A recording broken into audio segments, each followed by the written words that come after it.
동식아. 아줌마야. 얼굴이라도 잠깐 볼 수 있겠니? 전화 너머로 들려온 목소리는 전 여친 수진이의 엄마. 계속 아줌마였다. 네. 아줌마 저는 언제든 괜찮아요. 근데 무슨 일이세요? 아니? 결일은 아니고. 얼굴이라도 한번 보려고. 내일 시간 괜찮니? 좋아요, 그렇게. 아줌마와 만나기로 약속을 잡고 장소로 향하는 내내 긴장감이 가득했다. 혹시 수진이와 헤어진 걸 내 탓으로 돌리려는 건가? 아니면 무슨 이야기를 하려는 거지? 수많은 생각이 머릿속을 스쳐갔다. 약속 장소에 도착했을 때 평소와는 다르게 한껏 차려입고 나온 아줌마의 모습에 깜짝 놀랐다. 안녕하세요. 아줌마 멋있게 인사를 나누고 아줌마가 몰고 온 제네시스 차의 조수석에 올라탔다. 차 안엔 어색한 공기가 가득했다. 추진이와 헤어진 지 겨우 일주일. 아직 이별이 아픔이 가시지도 않은 상태에서 전 여친의 엄마와 단둘이 만난다는 게 나는 익숙할 리 없었다. 조수석에 앉아 슬쩍슬쩍 아줌마의 표정을 살피던 나는 속으로 생각했다. 내가 바람 나서 헤어진 것도 아닌데 왜 이렇게 긴장하지? 숨을 깊게 내쉬었다. 몇 번을 그렇게 숨을 고르자 아줌마가 먼저 입을 열었다. 너 긴장 많이 했구나. 왜? 내가 수진이랑 다시 만나라고 할까봐. 아니요, 그냥 무슨 말씀을 하실지 궁금해서요. 대충 얼버무리며 아줌마의 눈치를 봤다. 한참 차를 몰던 아줌마는 한강에 내려다 보이는 조용한 카페 주차장에 차를 세웠다. 내려 여기서 커피나 한잔하자. 너 괜히 주위를 두리번거리며 아줌마 뒤를 따랐다 뭐해? 너 빨리 안 따라오고 너 지금 도살장에 끌려가는 사람 같아. 아줌마가 내 팔을 끌어당기며 나란히 카페 안으로 들었었다. 사람 인연이라는 게 참 쉽지 않더라. 아줌마는 커피를 홀짝이며 조용히 말을 이어갔다. 쉽게 떠나기도 하고 또 다른 인연이 쉽게 찾아오기도 하고 수진이와 헤어진 문제에 대해선 더 묻지 않겠다며 대신 가끔 연락하며 지내자는 말로 대화를 마무리했다. 1시간쯤. 이런저런 이야기를 나누다 카페를 나섰는데 아줌마가 갑자기 물었다. 배 안 고프니? 너희 집 가서 밥 차려줄까? 순간 귀를 의심했다. 저희 집이요. 안녕. 응응. 너 얼마 전에 원룸 구했다며? 동식이가 어떻게 살고 있나? 궁금하기도 하고. 아줌마가 마지막으로 동식이 밥 한 번 차려주고 싶어서. 마지막이라는 단어가 묘하게 가슴을 울렸다. 결국 근처 마트에서 장을 보고 집으로 향했다. 동식아. 야, 넌 TV나 보고 있어? 아줌마가 금방 차려줄게. 아줌마가 주방에서 분주히 움직이는 모습을 바라보며 어쩐지 마음 한구석이 따뜻해졌다. 저녁 밥상은 술자리로 자연스럽게 이어졌다. 아줌마. 그녀는 오늘따라 더 예뻐 보이세요. 내가 먼저 말을 꺼냈다. 살짝 알딸딸한 기분이었지만 거짓말은 아니었다. 그녀는 오늘 평소보다 훨씬 화사해 보였다. 정말 그렇게 보여. 사실 동식이 만난다고 신경 좀 썼지 뭐야. 혜수가. 아줌마는 살짝 웃으며 소주잔을 채웠다. 얼굴에는 장난기 어린 미소가 감돌았지만 눈에는 어딘가 진지함이 서려 있었다. 그나저나 동식이 앞으로 어쩌냐? 원룸까지 얻었는데 혼자 지내면 외로워서 어떡하니? 아줌마가 한숨을 내쉬며 내 눈을 바라봤다. 그럼 아줌마가 자주 놀러와 주시면 되잖아요. 아니면 나는 말을 잠시 멈추며 웃음을 참았다. 아줌마가 제 애인이라도 해주시든가요? 아줌마는 크게 웃음을 터뜨렸다. 얘가 제 애인. 근데 참 아줌마 앞에서 못 하는 소리가 없네. 징그러워 죽겠네. 정말 그녀는 말은 그렇게 했지만 얼굴이 약간 붉어진 게 느껴졌다. 진짜 농담이에요. 그런데 아줌마 같은 분이랑 있으면 그녀는 절대 외롭진 않을 것 같아요. 나는 잔을 들고 그녀와 눈을 맞추며 말했다. 그녀의 눈빛이 흔들리는 것을 느낄 수 있었다. 술이 몇 잔씩 가고 가자. 어색했던 분위기는 그녀는 어느새 따뜻한 기운으로 바뀌었다. 그녀는 평소보다 훨씬 편안하고 자연스러워 보였다. 동시가 너 수진이랑 오래 못 간 건 정말 아쉽다. 아줌마 안녕. 그건 그냥 서로 인연이 아니었던 거죠. 저도 이제 괜찮아요. 그녀가 살짝 안심한 듯 고개를 끄덕였다. 근데 동시가 내가 오늘 너를 만나러 온 이유가 뭐라고 생각해? 그녀는 갑자기 진지해졌다. 그냥 보고 싶어서요. 나는 농담처럼 대답했지만 그녀의 얼굴이 생각보다 진지해서 순간 당황했다. 맞아 보고 싶었어. 추진이랑은 관계가 끝났지만 근데 너는 나랑은 다르잖아. 너랑은 계속 연락하고 지내고 싶어서. 그녀는 조용히 말을 이었다. 아줌마. 뭐라 대답해야 할지 몰랐다. 그녀의 솔직한 말이 어딘가 낯설지만 따뜻하게 느껴졌다. 우리 그래?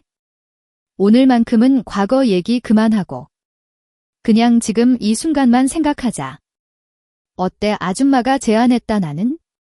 난 잔을 들어 그녀의 제안에 동의했다. 좋아요. 오늘은 그냥 저희 둘만의 시간이네요. 나는 그녀를 바라보며 진심을 담아 말했다.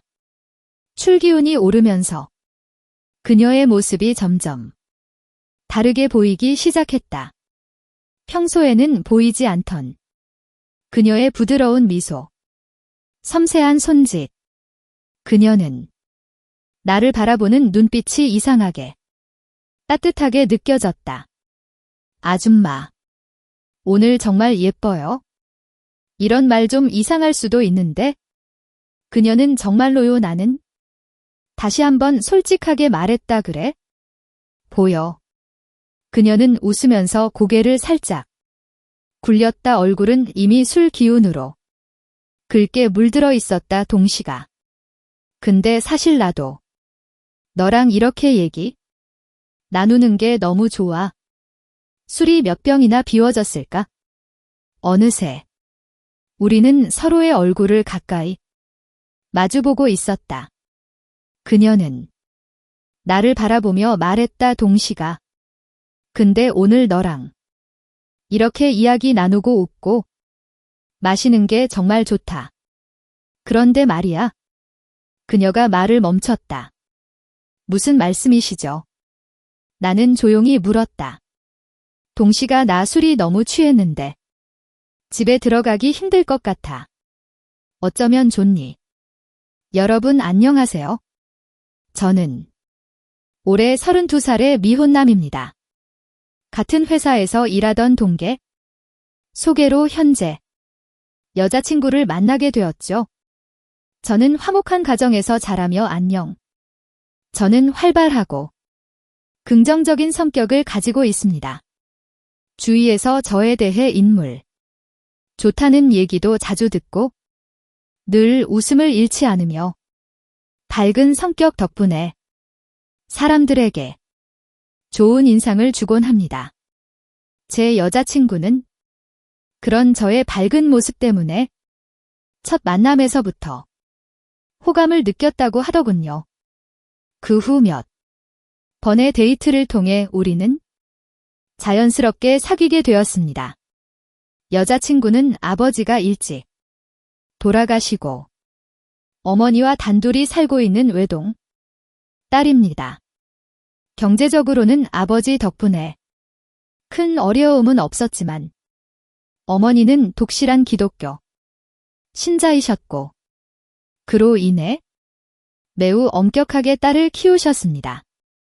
여느 부모님처럼 밤 10시 통금은 물론 외박은 절대 금지였고 회사에 다니기 시작한 후에도 사내 회식 같은 경우 늦게까지 하지 못할 정도로 간섭이 심했습니다. 심지어 회식되면 어머니가 회식 장소 근처까지 차를 몰고 와서 기다리며 여자친구를 데려가곤 했습니다. 저는 여자친구를 몇 번 집에 데려다 주었지만 늘 아파트 입구에서 헤어졌고 정확한지 포수도 알지 못했습니다. 사실 그 당시 저도 어머니가 무서웠습니다. 어머니가 워낙 딸에 대해 간섭이 심했기 때문에 8살이나 많은 딸의 남자친구인 제가 그분을 어떻게 대할지 막막했던 것이죠. 그러던 어느 날 여자친구와 늦게까지 술을 마시던 중 그녀가 완전히 취해버렸습니다. 집에 들어가기 싫다며 늑대를 쓰고 울기까지 했고 그때부터 어머니의 전화와 카톡이 쏟아지기 시작했습니다.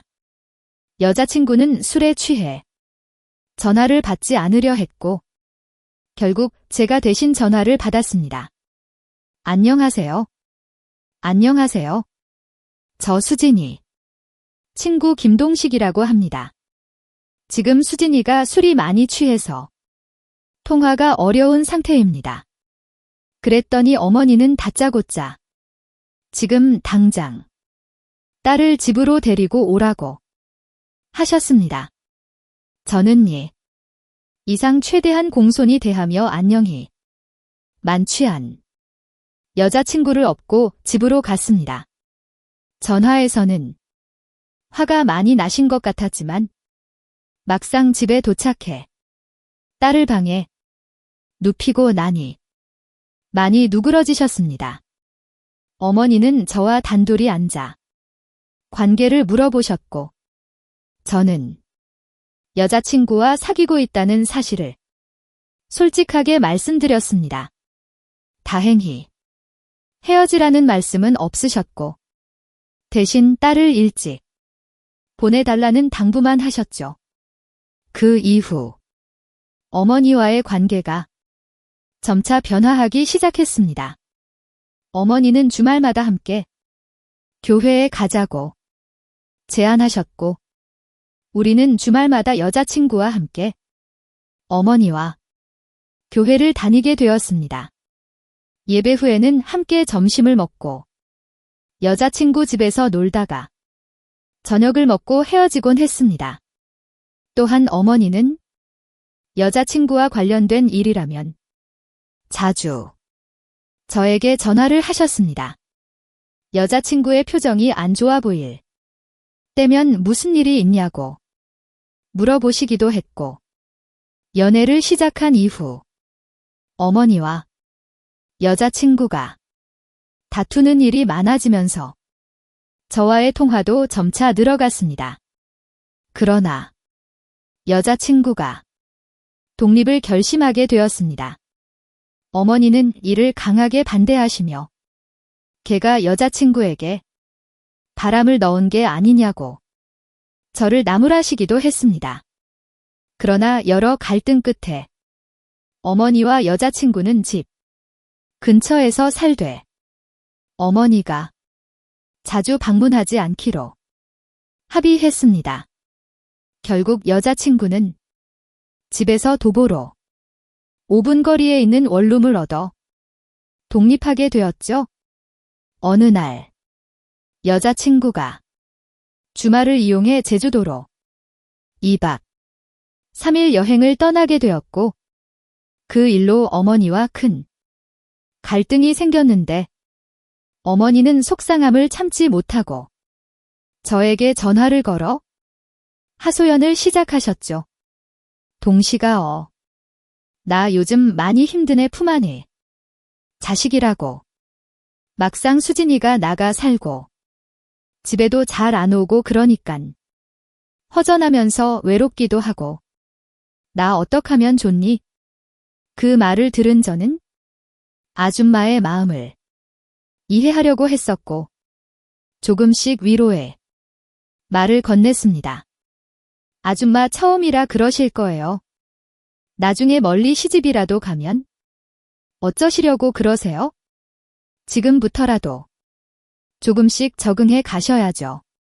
수진이한테만 너무 의존하지 마시고 취미생활도 가지고 남자친구도 좀 사귀고 그러세요. 남자친구 내가 뭐 어때서요?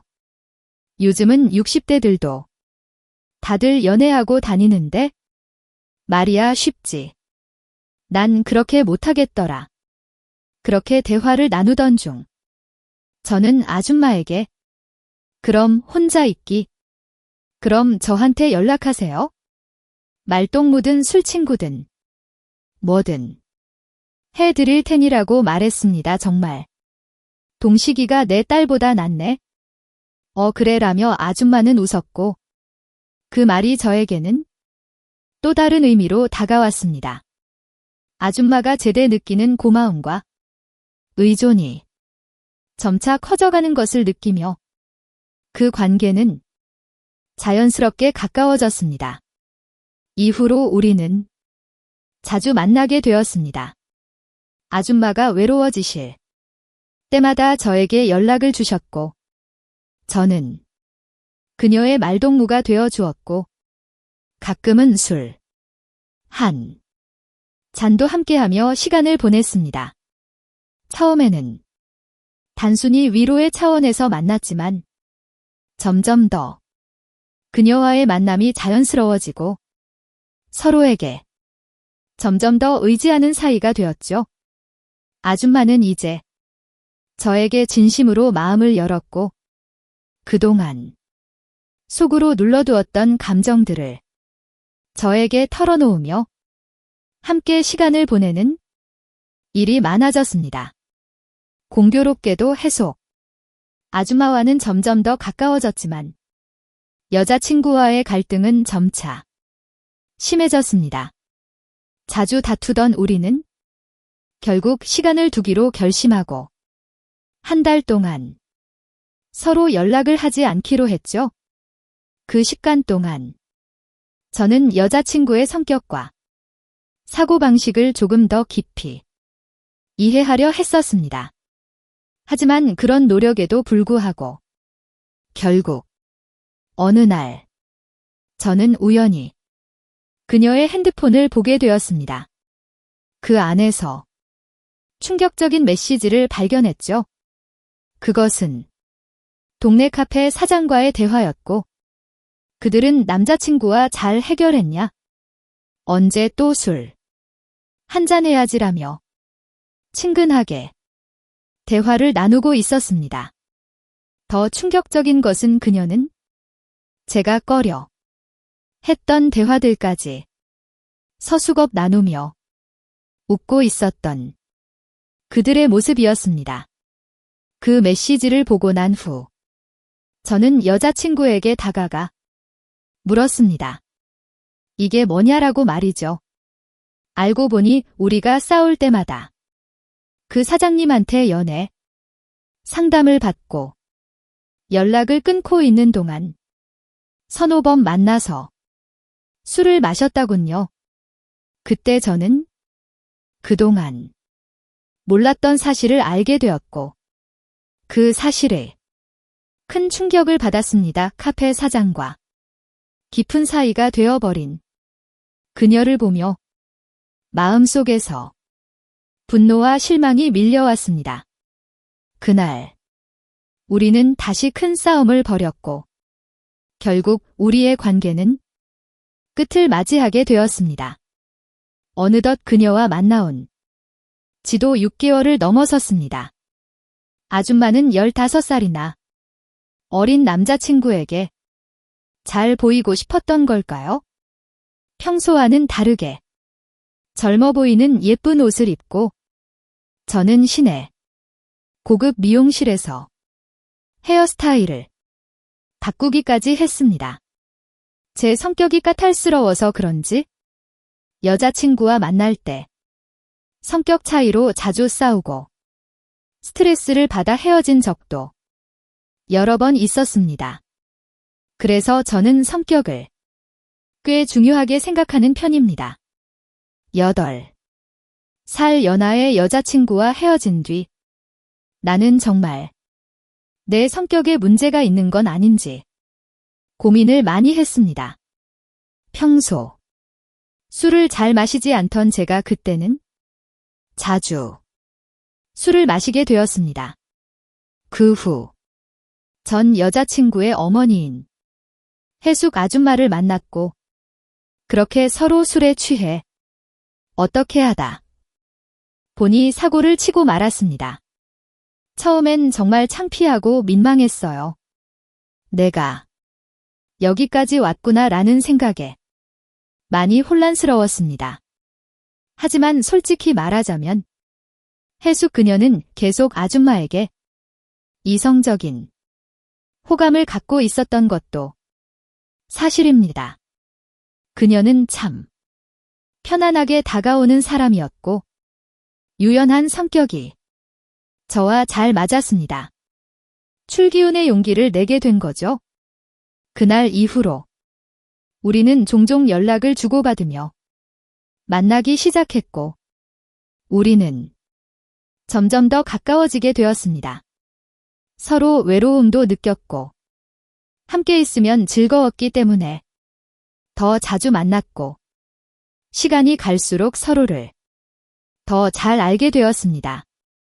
그렇게 우리는 자연스럽게 연인처럼 지내게 되었습니다. 지금 15살 연상인 혜수. 저는 아줌마와의 관계에 대해 고민이 많습니다. 나이 차이도 있고 또 여러 가지 복잡한 감정들이 얽혀 있지만 함께 있을 때 느끼는 즐거움과 편안함이 커져가고 있다는 걸 부인할 수 없습니다. 이 감정이 어디로 갈지 모르겠지만 지금은 그저 함께 있는 순간들이 소중하고 서로를 더 알아가는 시간이 중요하다고 생각합니다. 사랑은 나이 상관없이 마음이 통할 때 이루어진다.